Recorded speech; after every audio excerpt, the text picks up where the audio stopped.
Hello, everybody. Welcome to our weekly Bible reading check-in. Our goal is to read the Bible twice in 2026, and we know that there are a lot of you who are doing that with us. It's our challenge, and we are taking it up. So welcome to our check-in. We're just going to talk about it for a minute. What are we talking about today? We are talking about the great book of First Chronicles. And the last bit of Kings, the last bit of Second Kings. The last bit of Second But Kings. So, First Chronicles may dominate the conversation. or it may Or not. it may not. So here's the thing. If you got through First Chronicles, you deserve a pat on the back. You deserve a gold star. Because that is hard reading.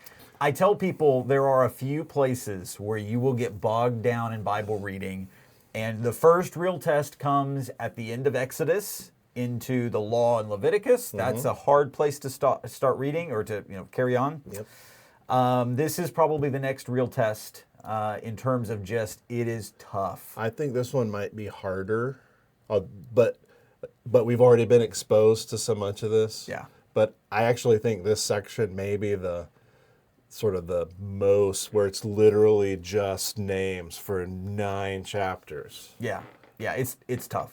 And we've read genealogies before, like there were genealogies in Genesis, but this is on another level. But this is... it's something. But we have to talk about why that is. Sure.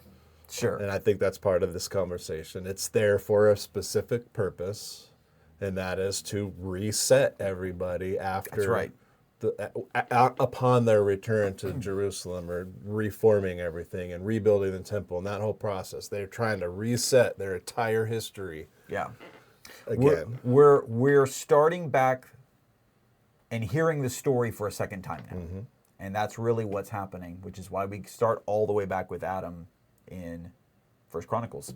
So here's what we're going to do. We need you to stop right now and hit the like button. Or smash it. Smash the like button. You're welcome to smash it. Go ahead and subscribe, all that good stuff. Comments. Make some comments. Comments and questions. We want you to be engaged if you're willing. And so that's going to help us keep making these. But what we need to do first, I guess, is we need to talk about the last bit of Second Kings. We need to go back to there are Kings. at least 2 big stories there that we need to talk about. You've got, before the big story, we've got the fall of Israel. I mean, we're kind of left with Judah by itself at the end of 2 Kings as the story winds down. Then we've got 2 big kings. We've got Hezekiah and we've got Josiah, both of whom have just a sterling sort of epitaph ascribed to them. Like they are just the greatest kings ever. And then, of course, we will get the fall of Judah, and that's where the story in 2 Kings ends. So tell me what your thoughts are on Hezekiah, Josiah, or anything else in there. Well, again, those are both labeled as 2 of the greatest kings. I did a video Wednesday about how kings are graded, basically. And they're graded on, do they worship God or not? Do they allow other worship? And then sort of just how faithful to the covenant are they? And these 2 guys step up. None of them are perfect, but they step up and they are fully committed to God. They make huge changes, sweeping changes across the nation. And so then when they do that, you always see, they walked in the footsteps of their father David or something along those lines, because that's who David was. You don't read about idolatry during the reign of David, right? And so that's how these guys are graded. And so they make reforms for various reasons, and some interesting, like the whole thing with Josiah and sort of recovering the book and making all these changes. But that's the big move. Those guys stand out because they are the ones who are driving, worshiping God. This is the thing that makes God the angriest. He doesn't like sin, and there are laws and rules, and we've read those. But it's when people turn away from him that drives that's the real problem. Yeah. Because at that point, you're sort of doomed. You've doomed yourself.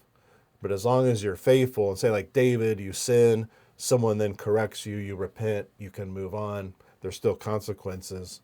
Once you worship Baal or Baal or whoever it is, you're kind of then out. You're out. There's nothing you can do. Yeah. And I think that actually corresponds with New Testament teaching too. There's really one unforgivable thing, and that essentially is a lack of faith.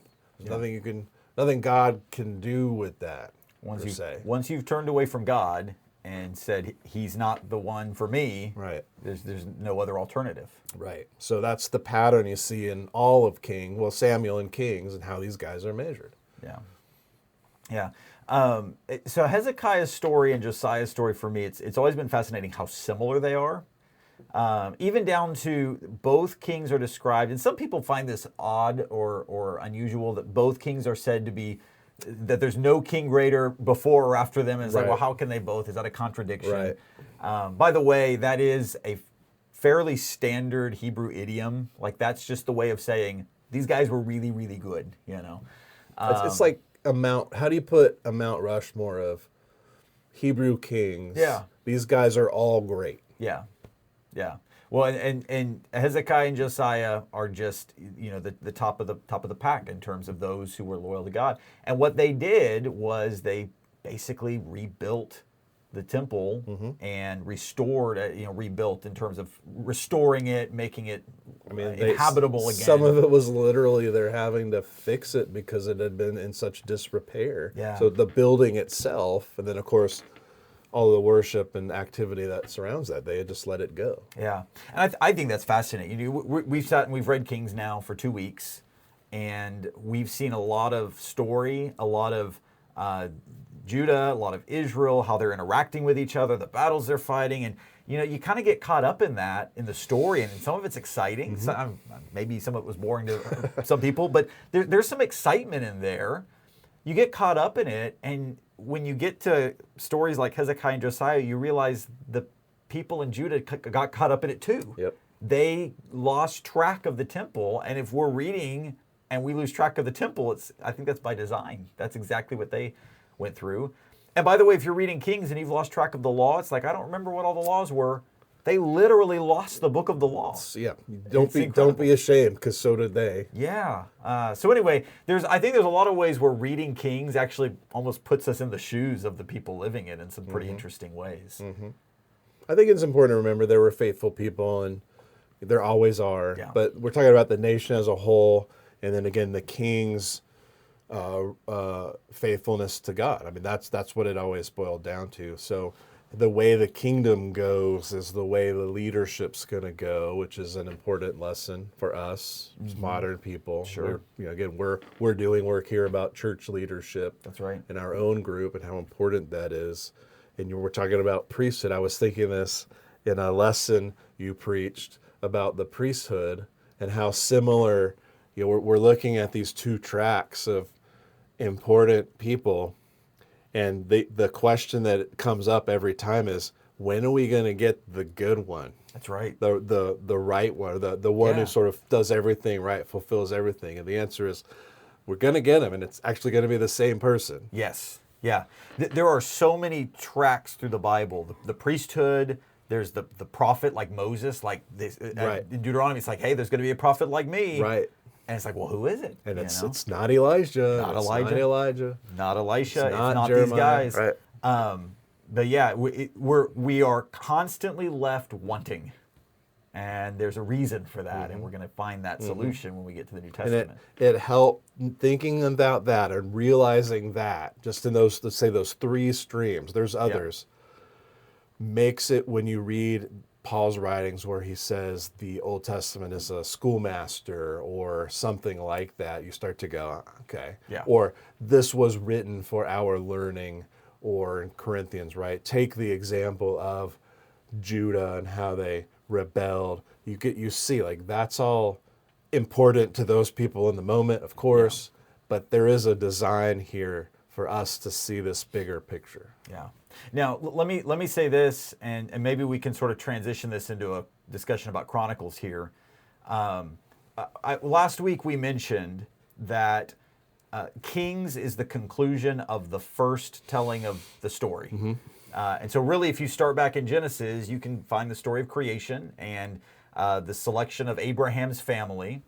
And really, I mean, you could say that Israel peaked in the days of Joshua, maybe. Maybe. But then shortly after that, it's just a downward trend where they rebel against God, they do things their own way.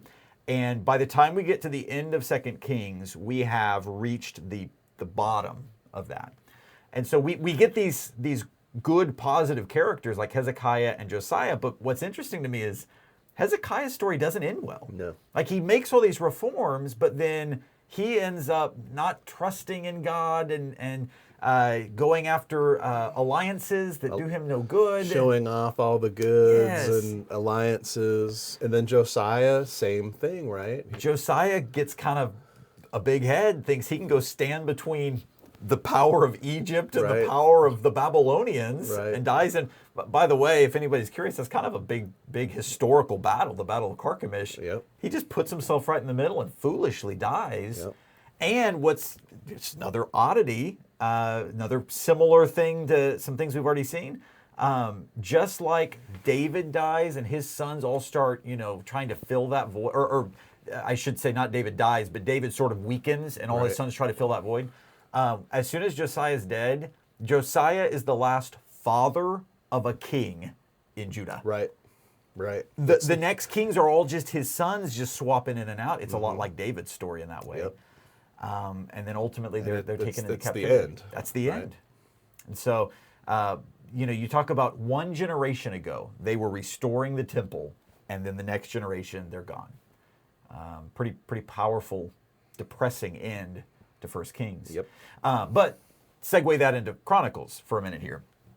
We said at the beginning of our video, Chronicles is going back and replaying that whole story. We start with Adam, and we work through this long stretch of genealogies. And I like to tell people it's like pushing the fast forward button. It may not feel fast when you're reading it, but it's much faster than reading Genesis through Deuteronomy, or Genesis through Samuel, I guess. So at any rate, we're telling that story a second time, but there's going to be a little bit of different emphasis here. And we're telling the story for a different reason now. So what did you see in Chronicles that might help us think about it a little bit clearer? Well, again, we have this compression of everything. So the timing is the people are returning to Jerusalem. So it's Ezra, Nehemiah, it's that period of at time. the time of the writing of Chronicles. Right, when Yeah. they're putting this together. And so you think about, why do this? Well, their national identity is gone. The temple is gone. They're going to rebuild it, but it's not the same. A lot of the people have been scattered by the Assyrians. We're told that. Again, that's the end of Israel. Huge chunk of the people. Although some of them are counted here. I think when we get to chapter 9, some of the people from Israel are counted here, and they're living in Jerusalem in this new age. So we're now going to get the story. This is who we are. And we're going to focus on the positive. Not that there's no negative, but we're going to focus on the positive. We are a people. We are God. We're still God's people. We still have, the temple. We still have all this. And I think that's why there's such a big emphasis on the temple and on the first temple. And they're putting the second temple together. And they're going to, as best they can, reaffirm all of that and set all that back up in the same way. And then for here we are. And this is where we've come from. This is where we are now. But it connects everybody back. Yeah. So all the way back to Adam, but in particular all the way back to Abraham or the sons of Jacob, right? All of them, the 12 tribes. And so we know who the Levites are. Remember, these things are hugely important. We know we keep a genealogy of who's who. This is going to be important later when Jesus comes. Yeah. So there's a lot of this about kind of rebuilding their image, I think, as a people. Yeah. And they got completely crushed. I don't know that we can appreciate, at least most of us, could not appreciate what that means. I don't think we hold our national identity in such terms like they might have. Sure. Though I don't know, if... Well, it's different because it's their national identity. It's also their family identity. Like, it's their religious And identity, it's their all religious, wrapped up in right. one. It's all one thing. And our current culture that we exist in separates those pretty neatly into boxes. Like, we might say, so what if Washington, D.C. gets blown up? That Sure. would be terrible. Sure. And we would miss the monuments and what have. But we would keep going. Sure. We're still Americans or Texans or whatever we consider ourselves. But Well, yeah. it's all for them. Yeah, it's all tied up. That's I think what harder Yeah. for Western people maybe to understand. It's all tied up. It's all the same thing. Yeah. And so now they have to put that back together. Yeah. Their whole way of living was decimated when the Babylonians came in and destroyed their capital city. So you've got, on the one hand, this is the way I like to describe it, and so take it for what it's worth if it's helpful to anybody. Probably worth about 5 cents. But. Maybe 5 cents. This is my 5 cents worth. We have Kings, which is telling the story from the perspective of captivity. Right. Kings seems to be written while they're sitting in Babylonian captivity, and they're asking the question, how did we get here? Uh-huh. And the answer to that is, well, you made a lot of dumb choices. You rebelled against God. You didn't do anything he said. You let the temple fall into disrepair. This is why you're here. And so when you read Kings, that's the question it's trying to answer. And then when we get to Chronicles, like you're saying, the point is that they're now back home, and they're trying to reset things and put things back together. And in some cases, maybe it's already back together, and they're just saying, well, now what? Now what do we do? I think that's fair. And so Chronicles is going to have a much more positive twist, whereas Kings has a negative twist. It's not saying that one is right and one is wrong. They're not in contradiction. It's just they're focusing on different things. And so, for instance, one of the things I found fascinating is when we get to the story of David, because there is a little bit of David's story in this reading, if you can get past the names. There is one story that we read in Kings that is glaringly missing in Chronicles. If you know anything about the story of David, you know about his horrible sin with Bathsheba, but that is totally omitted in Chronicles. And it's not trying to whitewash it, but it's just not the focus of the story. And by the way, we get to the end of 1 Chronicles and David dies without any mention of the turmoil in his family, his sons trying to vie for the throne. He just sort of gives it over to Solomon. It's a much more positive story. And I think it's because they're trying to focus on the hope that David's reign gave the Israelites. Like it's trying to establish that hope. But those are some of the things I noticed that were missing, and I thought was kind of interesting. But I think it's like you said, it's a different focus. So if Kings is telling us what went wrong, so we're going to get everything that went wrong, and we do. Right. And then Chronicles is, okay, this is who we are. And so the focus isn't what sins did David commit and all that. It's who's the next king. And, of course, at that point, it's the temple. There's a lot of space given to the building the temple. And I mean, it goes into way more detail in Chronicles about building the temple than we have in Kings. And you get David was preparing for it for years. And, Solomon was told sounded like to me as a pretty young guy, hey, you're going to do this. Yeah. And then eventually he becomes king. David's still alive. And that was common. I don't think we think of things that way, but that was common then. So Solomon becomes king, and he's got all this stuff amassed, but David's got the plan. But there was an interesting phrase in there where God allowed David to understand all of that in writing. I'm trying to remember exactly what it said, but the idea was God literally put all this in David's head, and he was able to put it all down so that Solomon could then follow all these plans. So it was the building itself, it was the worship, the music, the worship, the whole process was written down somewhere else, right? In a different, it's not what's in here. Sure. And so the Lord does this for David later on in his life. I thought that was really a interesting little kind of glimpse into how this really worked. We don't really get that in Kings. Kings kind of like, oh, I want to build a temple. God says no. Yeah. Solomon goes, okay, I'm going to build the temple. And, David took a couple notes. Like, no, this is a hugely significant document. Chronicles fills in a lot of those holes. Yeah. It's kind of like, well, what, where did David get the idea to, you're reading Kings, it almost sounds like God's like, I don't need a temple. Right. But and that's a true statement, but it becomes clear that God is not only okay with it, but he's behind the planning of it in Chronicles. So it just fills in some details too for us that are helpful. Okay. What else? What else? I mean, if you can get through the first 9 chapters, which is pretty much 97% genealogy, then we got the narrative. So David, Solomon, and so on. Well, let me bring up 2 more narrative stories that I thought were interesting. Because I've already said Kings is going to be really negative, Chronicles is going to be very positive, and I've pointed out that there are some negative stories that are omitted, which makes it pretty positive. There are 2 stories that I counted that show David doing something wrong in Chronicles. There's the story where he brings the Ark of the Covenant back. If you're reading Samuel and Kings, you'll remember that it was stolen by the Philistines and it was stored at somebody's house for a long time. And we just pick up the story where David's bringing it back, and he doesn't do it in the right way, and Uzzah dies because of that.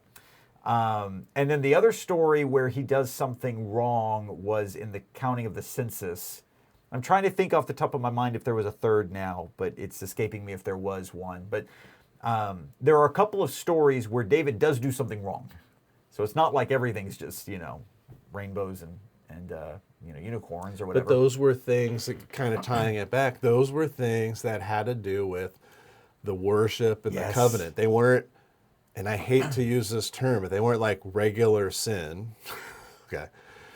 They were things that had to do with God's commands and demands for worship and that. Well, yeah, I think I understand what you mean by that. It's not to excuse it in any way, right. But these things that David were doing, the reason these negative stories are told is because they directly relate to the setting up of the temple. Right. First Chronicles is all about the temple. Right. Like, that's really what it is, which I don't know that I remembered that from the last time I read, just the emphasis on the temple. No, a lot more detail on what went into it and how it was built and the whole process. Like again, almost to a point where you just can't fathom it. Yeah. Which maybe is part of the point too, when they rebuilt it and it was so kind of puny and weak, and the old men were crying because they remembered that one. And that's right. I don't know if maybe there's something to that.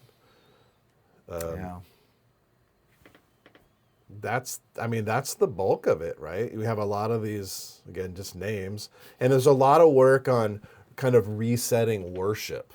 So this family are the priests, we know that, but remember they were the families that moved the ark and the implements, and the family that moved the tent, all these Levites. Well, now they were reassigned by David to do different things once that was all part of the process. David did all the work to set it up. Solomon built the temple. He put it all into place. So now those same families, well, they're not loading the altar of incense or the candelabras, or they don't, because they don't move it anymore. It's all in the temple. Mm-hmm.